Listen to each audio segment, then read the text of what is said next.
시청자 여러분 안녕하십니까? 언제나 자랑스러운 호남을 만나보는 시간, 호남인 유재광입니다. 오늘 모신 분은 30년 가까이 통일부에서 재직하며 남북정상회담 실무협상에서부터 개성공단, 남북경제협력, 통일정책 입안, 그리고 탈북민 문제까지 30여 년 동안 남과 북이 함께 사는 것에 대해 천착, 헌신해온 김형석 전 통일부 차관입니다.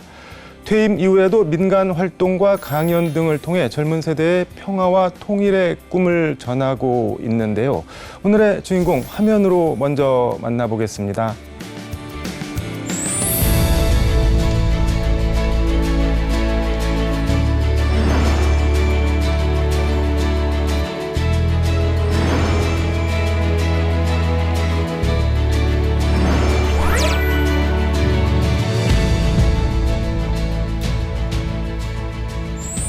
차관님 어서 오십시오. 네, 반갑습니다.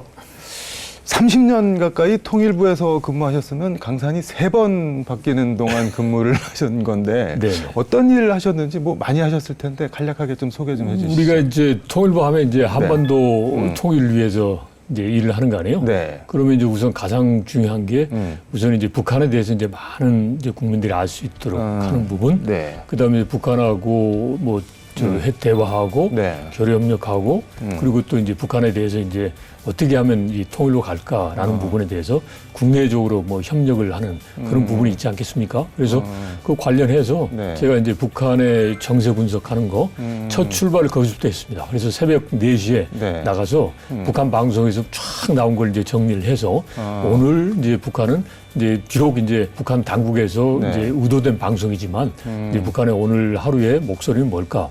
거기서부터 출발을 했고요. 네. 그 다음에 이제 지나서는 뭐 이제 북한과의 여러 가지 회담, 그래서 뭐 정상회담을 포함해서 일반 회담에도 참여를 했고, 그 다음에 또 이제 북한에 대해서 이제 민간에서도 이제 교류협력 하지 네. 않습니까? 그래서 이제 교류협력, 특히 저는 이제 인도적인 대북 지원, 이제 그쪽을 많이 했죠. 국제기구를 통한 대북 지원, 이제 그것. 이제 그리고 이제 또 하나가 네. 혹시 뭐 저기 그 북한 심포에 경수로 짓는 뭐 캐도 사업이라고 들어보셨어요? 네네. 90년대 후반에. 그래서 뭐 캐도 사업에도 제가 직접 한국 대표로 이제 참여해서 이제 하기도 했고, 그리고 또 이제 아시는 것처럼 통일 정책에 대한 네. 이제 여러 가지 전략적인 사항도 많이 해야 될 거 아니에요. 그래서 이제 그런 정책 뭐 그런 부분 두루두루 다 했다라고 봐야죠. 네. 뭐 간략하게 정리하면 남북 문제 관련해서 안 해보신 게 없다 뭐 그런 말씀이신 거네요. 그렇죠. 다 이거 왜 그러냐면 네. 통일이라는 게 이제 종합행정이잖아요. 그러니까 모든 걸 다 했다라고 봐야죠. 네. 북한도 실제로 많이 갔다 오셨죠? 예. 몇 번이나 갔다 뭐 오셨어요? 회담이란 이거 해서 제 기억에 아주 국지국장 보면 한 16번인가? 예. 다녀온 경험이 있습니다. 예. 북한 사람 직접 만나보면 어떤가요? 사상적인 걸 생각하면 뭐 여러 가지 이제 그림이 그려지는데 네. 그걸 제외하면 똑같습니다. 그러니까 일부 네. 이제 올해가 2026년이면 이제 81년 됐잖아요. 그러니까 그 사이에 분단돼서 이지로 됐다고 그러지만 네. 뭐 통역 필요 없이 바로 대화가 됩니다. 그리고 이제 똑같이 네. 어떤 명절도 세고 그러기 때문에 그래서 이념적인 것만 배제하면 북한 사람도 우리하고 똑같은 다만 이제 네. 경제적인 그런 격차가 나니까 조금은 이제 그런 부분에 있어서는 뭐 표현이 뭐한데 약간은 좀 촌스럽다 뭐 그런 거 빼고는 북한 사람들도 똑같은 이제 사람으로서 뭐 희노애락 그리고 또 뭐 여러 가지 또 같은 민족으로서의 정서 그걸 공유할 수가 있었죠. 그러니까 우리랑 똑같이 사람 사는 데라는 거네요, 거기도. 그렇죠. 네. 근데 명함 제가 차관님 명함 보니까는 한반도 발전 전략 연구원 원장 이렇게 돼 있던데 이제 퇴임하시고도 계속 관련한 일을 하시는가 보네요. 지금 어떤 일 하고 계신가요? 통일을 하는 데 있어서 이제 결국은 당국이 하는 것도 있고 민간이 하는 것도 있잖아요. 그래서 제가 이제 공직에 있을 때는 이제 당국 차원에서 제가 할 수 있는 일을 했고 이제 공직 마무리하고 난 다음에는 이제 민간 차원에서 이제 통일을 하는 데 있어서 저의 공직에서 경험을 이제 토대로 해서 이제 민간 부분 도움도 주고 같이 또 활동하기도 했죠. 그래서 그 한반도 발전 전략 연구원이 바로 그런 데입니다. 그러니까 민간에서 통일 운동을 하시는 분들에게 이제 도움을 주고자 하는 이제 그런 단체인 거죠. 그러니까 80년대 하고 난 다음에 그다음에 네. 이제 보면 90년대 뭐 남북 총리 회담에서 네. 기본 합의서도 있고 그다음에 뭐 2000년에 1차 정상회담도 네. 있고 막 이렇게 있잖아요. 이렇게 뭔가 통일이 될 것 같은데 보니까 지금의 남북 관계 봤던 것처럼 막 어렵단 말이죠. 네. 그래서 이게 통일이라는 게 쉽지가 않구나. 예, 그래서 그렇다면 통일보다도 더 우선 급한 게 뭘까? 보니까 지금 현재로서는 여러 가지 뭐 경제적인 문제라는 이런 게 있단 말이죠. 그리고 우리가 통일 생각하면 제일 먼저 떠오르는 게 통일 비용이잖아요. 그러니까 경제도 어려운데 쉽게 되지도 않는 이제 통일을 네. 뭐 우리가 굳이 뭐 이걸 뭐 막 해야 되냐? 최우선 순위로 해야 되느냐 그 부분인 것 같아요. 그러니까 작년에 2025년에 통일연구원에서 네. 조사한 통일의식 조사를 보면 처음으로 지금 통일연구원 차원이에요. 다른 결과도 있었지만 통일연구원 차원에서 통일에 대해서 필요 없다라는 게 이제 과반수가 넘었다는 거 아니에요. 51%. 근데 그때의 통일이라는 것은 네. 하기도 어려운데 이걸 굳이 돈이 들어가는 통일을 꼭 해야 되느냐 그런 거지. 만약에 통일돼가지고 우리가 북한에 자유롭게 가고 네. 우리가 정말 그 베트남은 공산주의 국가인데도 우리가 여행도 가고 사업도 하잖아요. 네. 그런 식으로 남북 관계가 변화하고 그걸 통일이라고 본다면 그걸 싫어할 젊은이들은 없죠. 근데 이제 그게 아니라 이렇게 딱 이제 닫혀 있고 저렇게 막 힘든데 뭐 굳이 그걸 통일을 해야 되느냐라는 것 같습니다. 그래서 제가 보기에 통일에 대한 그 의지, 네. 뭐 그런 또 통일의 필요성 이런 부분은 같지만 그 환경적 요인에 의해서 그런 게 아닌가 싶기도 합니다. 그러면 뭐 환경이나 이런 게 바뀌면 언제든지 달라질 수 있다고 그렇죠. 보시는 그렇다고 봅니다. 알겠습니다. 호남이 지금부터 김영석 차관님의 인생을 세 가지 키워드를 통해 좀 들여다보도록 하겠습니다. 예. 첫 번째 키워드, 일체 유심조. 이거 화엄경에 나오는 말인 것 같은데요. 그 모든 건 마음 먹게 따라 달렸다. 꼭 뭐 종교적인 차원에서 제가 한 건 아니고요. 제가 8학번인데 네. 실은 또 1년 재수를 했습니다. 네. 네. 근데 그때 혹시 뭐 앵커님은 재수 하셨나요? 바로 가셨죠? 저는 뭐 재수하면 아무 데도 못 갈 것 같아서 그냥 맞춰서 들어갔습니다. 아니, 네. 그게 아니고 네. 10대 때 이제 재수를 한다는 게 쉽지가 않습니다. 그리고 제 뭐 개인적인 네. 이제 이야기입니다만은 제 부모님께서 특히 이제 아버님께서는 네가 할 대로 해보고 안 되면 뭐 남자가 뭐 대학 가는 것도 중요하지만 네. 이제 고등학교 졸업하면 그때부터 다 할 수 있는 거 아니냐. 그러니까 고등학교 졸업하는 것까지 네. 아버지로서의 역할이고 그 뒤부터는 이제 네가 알아서 해라. 뭐 그런 주의였어요. 네. 이제 그러다 보니까 이제 재수를 이제 1차 낙방을 하고 네. 재수를 해야 되는데 이제 소위 말해서 뭐 무슨 뭐 그때는 네. 제가 다닐 때는 뭐 종로하고는 뭐 종로대학이라고 그러고 대성하고는 뭐 대성대학이라고 네, 했습니다. 네. 그래서 그런 종로대학, 대성대학 가서 1년을 이제 잘 공부를 해서 네. 이제 대학을 이제 가야 되는데 네. 저는 그러지는 못했어요. 그냥 시골에서 제가 혼자서 했거든요. 이제 그럴 때 제일 중요한 게 얼마나 많은 그 좌절감 그리고 내 친구들은 저기 종로대학 이제 대성대학 가서 하는데 나는 과연 이걸 이제 이겨낼 수 있을까? 뭐 이런 거 있죠. 이제 그럴 때 제가 한 게 야, 이거 지금 현재 상황은 그냥 받아들이고 내가 마음먹게 달려 있다. 이런 가운데서 내가 정말 이제 대학을 가려고 하면 그냥 대학 가는 게 아니라 대학을 가서 그걸 통해서 뭔가를 하고자 하는 거니까 이제 그런 이제 방향과 심지를 갖고서 하면 아무리 어려운 역경도 그걸 이제 극복하고 이제 뛰어넘을 수 있다. 그래서 이제 일체 유심조, 즉 마음먹게 달려 있다. 내가 심지를 곧게 갖고 이제 한 걸음 한 걸음 나아가면 어떤 역경도 이제 헤쳐나갈 수 있다. 뭐 그런 이제 경험과 이제 그런 취지에서 제가 이제 첫 이제 저 화두는 그냥 일체 유심조를 했습니다. 초중고등학교를 다 벌교에서 다니시고 재수도 그럼 벌교에서 독학을 하신 거예요? 그렇죠, 그렇죠. 근데 보통 그 시골이란 표현이 그렇지만 시골에서 공부 잘하고 그러면 네. 중고등학교를 그 지역 명문학교로 보내고 그러지 않나요? 안 보내주셨나요, 아버님께서? 그러니까 이제 네. 초등학교, 중학교는 벌교에서 나오고요. 네. 이제 고등학교는 옆에 그 이제 순천고등학교를 나왔습니다. 그래서 그러니까 이제 벌교에 순천 가는 거 유학 간 거죠. 그렇지만 이제 통학을 했으니까 이제 벌교에서 이제 나왔다고 봐야죠. 예. 근데 학교는 서울대 영문학과를 예. 들어가셨는데 네. 행정고시를 하셨고 또 네. 통일부로 가셨는데 네. 뭐 특별한 계기나 이유가 있을까요?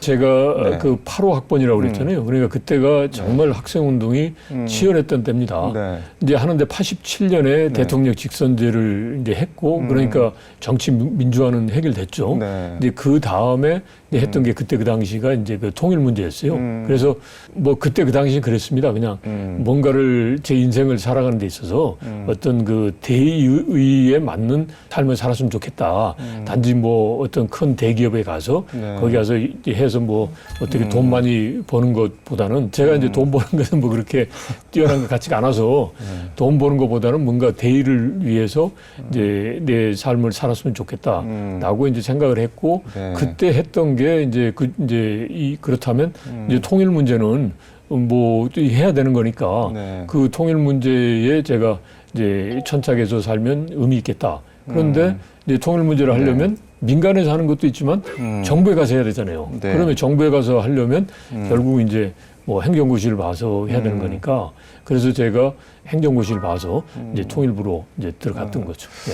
근데 뭐 돈 버는 재주는 크게 없다고 말씀을 하셨는데 기왕에 행시를 하셨으면은 가령 뭐 기재부나 공정위 이런 데 가면은 국가에 대해서 봉사는 봉사대로 하고 나오면은 전관 비슷하게 돈 좀 많이 벌 수 있지 않나요? 통일부 가신 거 후회 안 하세요? 그때는 제가 이제 소위 그 퇴직 후에 대해서는 전혀 생각을 못 했어요. 아, 그러니까 이제 제가 이제 처음에 네. 고시를 되고 난 다음에 통일부를 간다고 그러니까 주위 분들이 다 반대해요. 왜 그렇게 그때 통일도 어렵지만 해도 잘 안 나고. 근데 차라리 저기 그 세무서 국세청을 하든가 아니면 그때는 내무부입니다. 지금 행정부 내무부 가서 뭐 군청, 도청 가면 되지 않느냐. 그런데 저는 이제 그것보다는 그때 그 당시에 그랬어요. 이제 그것보다는 제가 뭐 공직 이후 그걸 생각해서도 아니고 이제 처음부터 제가 그랬잖아요. 뭐 돈 버는 데는 제가 별로 그렇게 저 영향이 있는 것 같지 않다라는 거니까 그거 말고 그냥 통일 쪽을 했으면 좋겠다 그래서 이제 통일부에 가서 그냥 천착을 했죠. 예. 근데 30년 넘게 근무하셨는데 이거는 그래도 내가 좀 뭘 잘한 것 같다라는 게 있을 것 같고 반면 이거는 지금 생각해보니까 진짜 아쉽다 그런 게 하나씩만 꼽아주신다면 어떤 게 있을까요? 아쉬운 거는 먼저 아쉬운 것부터 말씀드릴게요. 네. 그러니까 저는 제가 그때 통일부를 선택했을 때 그때는 당견입니다만은 네. 그리고 너무 상황이나 북한을 쉽게 봤 측면이 있죠. 한 30년 정도 하면 그 사이에 될 거다. 이제 통일될 거다. 그래서 이제 제가 운 좋으면 이제 평양에 이제 소위 이제 남쪽에서 태어난 사람이 이제 평양 시장도 할 수 있잖아요.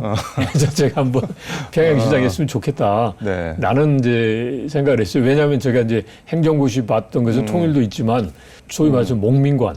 예? 그래서 일반 우리 이제 국민들을 좀 잘 섬기고 하는 그것도 해보고 싶다 그런 마음이 있었기 때문에 두 개가 통일하고 그 목민관으로서의 제 바람을 실현할 수 있는 게 이제 평양시장이거든요. 그래서 야 이게 한 30년 정도 하면 될 수 있겠다라고 했고 실제로 제가 이제 89년부터 통일부에서 근무했을 때 이제 90년 이렇게 기본합의서 하고 그러면서 될 것도 같았어요. 네. 그런데 그 현재 남북 관계 보면 뭐 북한에서는 뭐 적대적인 두 개 국가를 하면서 지금 남북 관계 어렵잖아요. 그래서 참 이제 그 아쉽고 제가 하는 게 이렇게 통일 노력을 했음에도 불구하고 남북 관계에 이제 변화가 없다라는 부분이 이제 가장 아쉽고요. 뭐 세세한 거 가지고 뭐 때문에 아쉽다 이제 그런 것보다도 큰 흐름이 한 30년이면 바뀌어서 이제 지금 우리가 베트남 가듯이 최소한 이제 그 이념적인 정치 체제는 다르더라도 뭐 왔다 갔다 했으면 좋겠다. 그런데 지금은 뭐 북한에 갈 수도 없잖아요.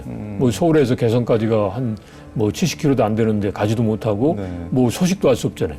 지금 우리가 저쪽 그 남반부에 있는 호주나 뉴질랜드에 대해서도 SNS 통해서 또는 전화로 바로 할 수 있잖아요. 또 가고 싶으면 비행기 타고 가고. 근데 북한은 가까운데도 못 가잖아요. 그래서 이런 게 가장 안타깝고요. 그다음에 이제 그런 가운데서도 그래도 좀 제가 뭘 하나는 했다라는 자랑거리 그걸 좀 부끄럽지만 이제 찾아보려고 하면 딱 하나는 있는 것 같아요. 뭔가요? 뭐냐면 우리가 통일했을 때 이런 말 하죠.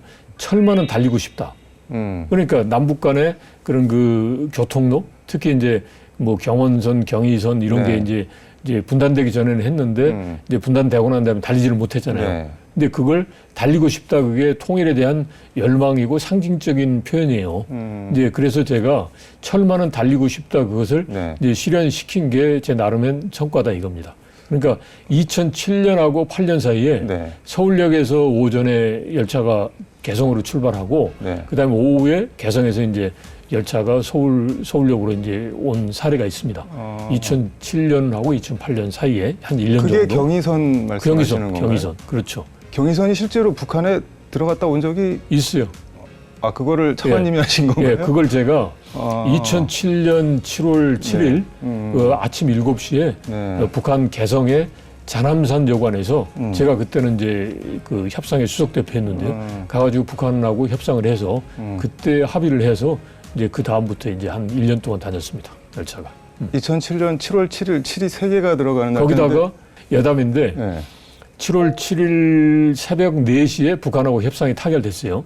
밤샘 협상을 하신 밤샘 거예요? 협상을 했죠. 원래 이제 7월 6일 하루에 이제 당일치기로 이제 간 협상이었는데 그걸 이제 북한은 전형적으로 보면 야밤에도 하거든요. 그래서 이제 모든 게 이제 마무리된 게 네. 아침 새벽 4시예요. 근데 이제 제가 딱 보니까 이게 경의선 열차도 운행하게 되는 건데 이걸 보니까 2007년이고 7월 7일이고 네. 그러면 7이 이제 3개 있잖아요. 그래서 이왕 하는 거 그러면 4시에서 아침 7시 하자. 발표를 그리고 이제 가서 좀 밤새 협상하니까 좀 저 옷도 그렇고 뭐 얼굴도 그럴까 하는 게 세수도 좀 하고 좀 하고 그렇게 해서 7시에 다시 만나서 북한하고 합의서 이제 서명하고 왔었죠. 그래서 그 결과로 네. 이제 경의선 열차가 한 1년 정도 이제 다닌 적이 있습니다. 그래서 이제 작지만 그래도 우리의 분단되었을 네. 때의 우리 민족의 소망 중에 하나를 그래도 이제 실현시켰다.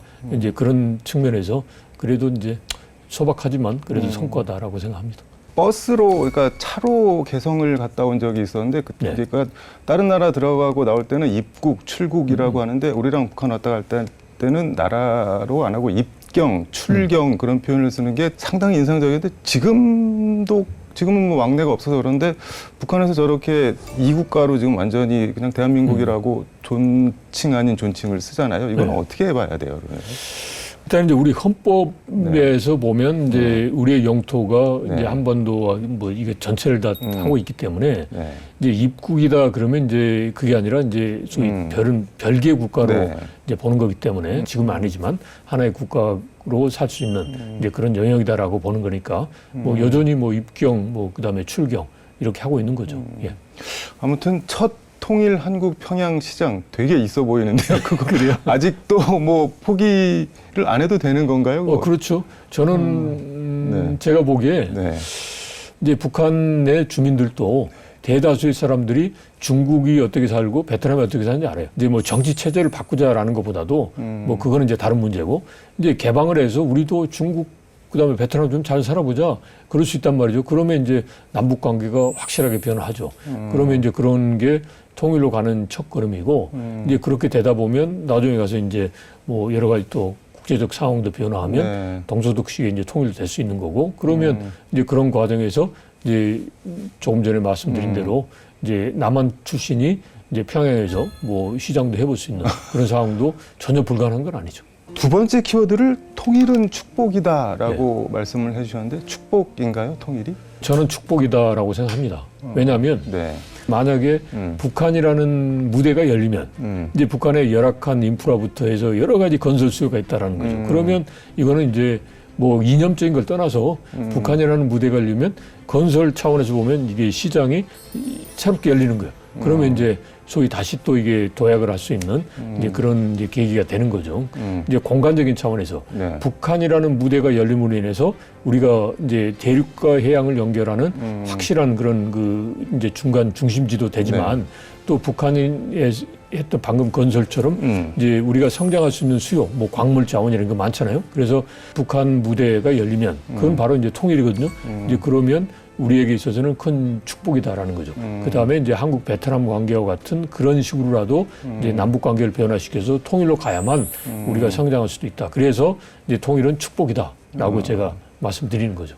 그러면은 꼭 물리적으로 이렇게 딱 하나가 되는 것만이 아니라 교류 협력 왕래 이 자체가 그냥 통일의 한 과정이고 통일로 넓은 통일로 봐도 되는 건가요? 그러면은? 그렇게 봐야죠, 현실적으로. 그러니까 지금 동서독식의 통일은 지금 뭐 미중 관계 그다음에 또 미국 미국과 러시아 네. 관계, 그다음에 이제 북중로가 꽁꽁 이렇게 이제 결속하는 그런 상황에서 네. 그건 어렵죠. 그렇지만 이제 서로의 필요에 의해서 이제 한중 관계, 한 베트남 관계처럼 서로 이제 이렇게 이제 소통하고 교섭하면 그거 자체가 어떻게 보면 저는 사실상 통일이라고 봅니다. 그러니까 그렇게 되면 예를 들어서 저는 네. 제가 보기에 이산가족분들도 고향에 갈 수 있잖아요. 가서 그 고향에 뭐 하나 작은 뭐 투자도 할 수도 있고 또는 이제 뭐 예를 들어서 그때 그 되면 우리가 저기 베트남의 다낭이나 하노이 네. 뭐 이런 데 가듯이 이제 갈 수 있잖아요. 그러면 이제 말씀드린 대로 이제 남북 관계도 이제 지금의 네. 한중 관계, 한 베트남 관계처럼 변화하죠. 근데 이제 그게 하루아침에 갑자기 그냥 대문이 확 열리듯이 하루아침에 그냥 쌍전백회처럼 변화하는 건 아니고 처음에는 이제 좁게 문이 열렸다가 이게 서서히 이렇게 확장되겠죠. 다만 이제 또를 어떻게 하면 빨리 할까라는 것은 이제 우리의 네. 그리고 또 국제사회의 몫이죠. 알겠습니다. 세 번째 키워드 목민관을 꼽아주셨나요? 어떤 네네. 말씀일까요? 그거는 이제 제가 벌교가 이제 이제 시골이잖아요. 다산 정약용의 목민관을 보면 일반 이제 국민들을 편하게 해주는 게 목민관의 기본적인 하나의 덕목이고 이제 소임이잖아요. 그래서 목민관이 되어서 우리 이제 그 이웃들을 우리 이제 국민들을 좀 더 편하게 이제 했으면 좋겠다. 나는 이제 소망을 가졌던 거죠. 이제 그래서 이제 제가 아마 뭐 행정고시를 한 것도 이제 바로 이제 그거고 지금도 이제 그렇습니다. 지금 제가 공직을 끝내고 나온 이 상황에서도 네. 우리 국민들 그리고 우리 지역사회 뭐 이런데 특히 또 우리 고향이 어떻게 뭐 조금은 더 플러스 되는 이제 그런 차원에서 제가 기여할 수 있으면 기여하겠다 그런 마음은 여전히 가지고 있습니다. 그런 거 하시려면 보통 정치를 하시던데 정치 생각이 없으신가요? 아니, 저는 정치에 대해서는 네. 그렇게 소질이 있는 건 아닙니다. 네. 소질이 있어도 막상 시켜놓으시면 잘할 것 같다는 생각도 드는데요. 시간이 거의 다 돼가서 마지막으로 우리 호남 시청자들께 당부하시고 싶은 말씀 있으면 마무리 말씀 좀 해서 좀 듣도록 하겠습니다. 예, 당부보다도요. 네. 그러니까 같이 좀 이제 생각을 공유했으면 좋겠다라는 점을 말씀드리고 싶습니다. 네. 제가 호남에서 태어났고 지금도 호남 사람으로서 이제 활동을 하고 있습니다. 네. 그래서 호남 사람이라는 그런 그 정체성과 자긍심을 가질 필요가 있겠다. 그 다음에 이제 두 번째가 호남하면 항상 이게 경제적으로 낙후되어 있고 그 다음에 또 하나가 인구 고령화 되다 보니까 네. 소멸 1순위다 막 이런 이야기예요. 그럼 저는 솔직히 말해서 호남 사람 입장에서 정말 기분이 나쁘거든요. 이제 아니 근데 왜 자꾸 호남을 이야기하느냐 그러는데 근데 이제 그걸 우리가 이제 극복을 해야 될 것 같아요. 그래서 이제 최근에 보면 뭐 다들 잘 하셔가지고 네. 뭐 AI 뭐 데이터 센터 그다음에 재생에너지 그다음에 뭐 우주산업 발전 뭐 이런 식으로 해서 막 경제를 이제 개발하고자 하는 그런 노력도 많이 하세요. 이제 거기에 걸맞게 이제 그 의료 수준도 좀 올라가야 되겠다. 뭐 아시는 것처럼 전남 지역에는 지금 뭐 의대도 없고 큰 병원도 없잖아요. 네. 그러니까 이제 그런 부분이 좀 이제 개선도 되고 그러면 좋겠고 이제 그런 쪽으로 이제 우리가 제 생각을 말씀드리고 공유를 했으면 좋겠다 싶어서 말씀드립니다. 예. 근데 이건 뭐 농담처럼 드리는 말씀인데 말씀하시는 거 쭉 들어보니까는 예. 뭐 안원 하신다고 하는데 왠지 정치 비슷한 일을 하시게 될 것 같은 느낌이. 제가 말씀드린 이제 목민관 한다 그랬잖아요. 목민관. 그러니까 제가 이제 처음부터 이제 공직자로서 네. 이제 첫 출발을 했고 그리고 그 연장선에서도 네. 이제 지금 이제 공직에서 나온 이유다 하니까 그런 차원에서 이제 국민을 위해서 이제 한다는 뭐 제 자신은 그래서 이제 집에서는 이제 혼나죠. 뭐 그걸 아직도 저 공무원인 줄 아느냐 그러는데 근데 저는 이제 그 생각입니다. 예. 근데 사모님 입장에서는 아니 30년 정부에서 일했고 차관까지 했으면은 노력할 만큼 한 거 아니냐? 왜 혼자 이렇게 계속 오래 하시려고 하냐? 나랑 좀 놀자, 같이 쉬자 그런 말씀 하실 것도 같은데. 하세요. 합니다. 하고. 예. 근데 이제 그거 뭐 1년 365일 다 이제 노는 거 아니잖아요. 그러니까 이제 그것도 하면서 이제 그래서 제가 퇴직 이후에 그 이전에는 지금 생각하면 뭐 거의 뭐 월화수목 금금금 이제 그런 개념이었는데 뭐 지금은 거기에 비하면 180도 바뀌죠. 그래서 예, 그 이제 병행해서 하고 있습니다. 마지막으로 우리 후배 젊은 공직자들에게 한 말씀 부탁드리겠습니다. 일단은 이제 소명감이 중요할 것 같아요. 그러니까 이제 국가를 위한, 국민을 위한다는 소명감. 이제 국민을 위해서 이제 봉사를 하고 국가적인 대의를 위해서 내가 소명심과 자긍심을 갖고 하는 게 매우 중요하겠다. 그냥 나를 그냥 단순한 하나의 그 직업인으로 이제 봐서는 그 소임을 그 달성하는데 여러 가지 어려움이 있지 않느냐. 그래서 후배들이 좀 뭐 어렵지만 예? 뭐 앞으로도 이제 그런 복지 수준도 많이 좋아질 겁니다. 어렵지만 그런 그 소명심, 자긍심을 이제 잃어버리지 말았으면 좋겠다. 예, 그게 제가 그 후배 공무원들에게 이제 드리고 싶은 말씀입니다. 알겠습니다. 차관님 오늘 좋은 말씀 잘 들었습니다. 시간 내주셔서 고맙습니다. 제가 고맙습니다. 예, 고맙습니다. 고맙습니다. 저에게 제 고향 호남은 든든한 언덕이다라고 생각합니다. 예. 저는 제가 호남 사람이 아니다라고 생각한 적이 없고 그렇지만 호남 사람들이 정말 타지에 나와서 살아가는 데 있어서 뭐 항상 좋은 일만 있는 건 아니잖아요. 예. 그럴 때 항상 제 고향을 생각을 하면 힘이 나고 든든하고 그리고 가끔씩 또는 이제 명절 때 가면 거기서부터 그런 그 포근함이라 그럴까? 그걸 느낍니다. 그래서 뭔가 다시 에너지를 충전받을 수 있는 이제 그런 장소. 그래서 든든한 내 언덕이다. 소위 부빌 언덕이다. 예. 그렇게 생각합니다. 오늘 호남인에서는 김형석 전 통일부 차관과 함께 남과 북이 더불어서 함께 사는 것에 대해 얘기해봤습니다. 북한도 사람 사는 곳이고 통일은 구호가 아닌 삶이자 실천이라는 생각이 듭니다. 오늘 얘기는 여기까지입니다. 저는 다음 주 호남인으로 다시 돌아오겠습니다. 시청해 주셔서 감사합니다.